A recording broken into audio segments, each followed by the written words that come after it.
What is up everyone, welcome back for another video of Diablo 3 with today a new video for the Impale build. This build is a little bit different than the first Impale build that I've showed you, but if you didn't see that build then don't worry because I'm gonna explain this build from the beginning. So for this build you need 6 pieces of the shadows. If you have the 6 pieces you will get the 6 set bonus and that's gonna buff your Impale damage by 40,000 weapon damage to the first enemy it hits.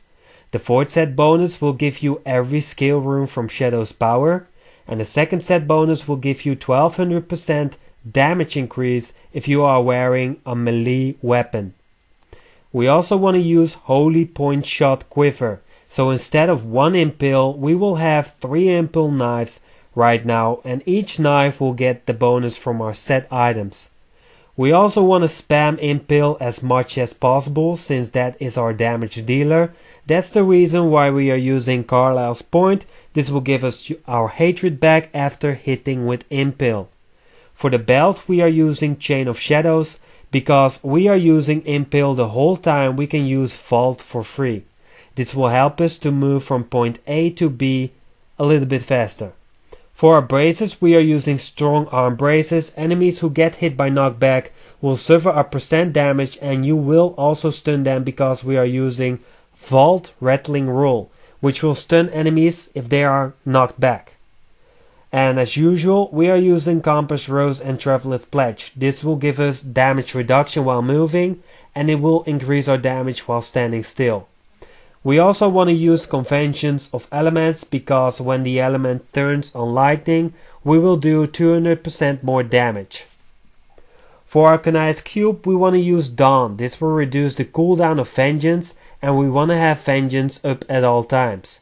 Aquila Caress will give us damage reduction if we have above 90% hatred, so you want to make sure you are hitting monsters with Impale.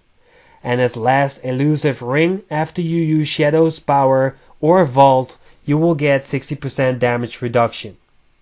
For the gems you want to use Bane of the Powerful. This will increase the damage by 20% after killing an elite pack. It will also give us 50% damage reduction against elites and also 50% damage increase to elites. Bane of the Trap, this will increase your damage and it will also slow enemies. And as last Gokok of Swiftness because this is giving us 1% attack speed and cooldown reduction and we can have a total of 15 stakes, so that means 50% attack speed and cooldown reduction. For our skills we want to use Impale Ricochet. This is our damage dealer and this will be buffed because of the 6th set bonus. Shadow's Power, we will get every skill rune from this because of our 4th set bonus and that's very useful because it will slow enemies, reduce the cost of discipline, reduce the damage taken by 35% and it will increase the movement speed by 30% and it will also give us life per hit. Fan of Nice Bladed Armor, this will give you 40% additional armor and if you have 32% cooldown reduction this can be up at always. Vault Rattling Roll, when enemies get knocked back then it will stun the enemies. Vengeance Dark Heart, this will give us damage reduction by 50% and it will also give us 40% increased damage. Companion Wolf Companion, this will increase our damage also. For our passives, Numbling Traps, this will reduce the damage of enemies who are slowed or hit by our Fan of Knives. Leech, this will give us life per hit and the heal amount is increased the more life per kill we have on our items. Ambush, so you will deal more damage to enemies above 75% health. And as last Girl of the Week, this will also increase our damage. For our Paragon points, we want to put everything into Dextry. For our offense, critical chance, cooldown reduction, critical damage and attack speed. For defense, we want to have all resist, life, armor, life regen, and for our utility, area damage, life per hit, and resource cost reduction and gold find. For the states, for the helm, dexterity, critical chance, impale damage. For our armor, dexterity, vitality, all resist. For our shoulders, dexterity, vitality, cooldown reduction. For the necklace, lightning damage, critical chance, critical damage.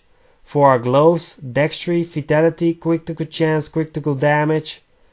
For our braces, lightning damage, vitality, critical chance. For the belt, dexterity, vitality, all resist life percent. For our pants, dexterity, vitality, all resist. For our boots, dexterity, vitality, all resist and impale damage. For our conventions of elements, dexterity, critical chance, critical damage. For our compass rose, dexterity, critical chance, critical damage. For our weapon, weapon damage, percent damage, dexterity, attack speed or cooldown reduction. For our quiver, lightning damage, dexterity, attack speed, critical chance and impale damage. How to use this build? First you want to make sure your shadow power is up and that your elusive ring is activated, because this is giving you 60% additional armor. Then you want to activate vengeance. This is giving you damage reduction and it will also increase your damage. Then you want to keep your hatred above 90%.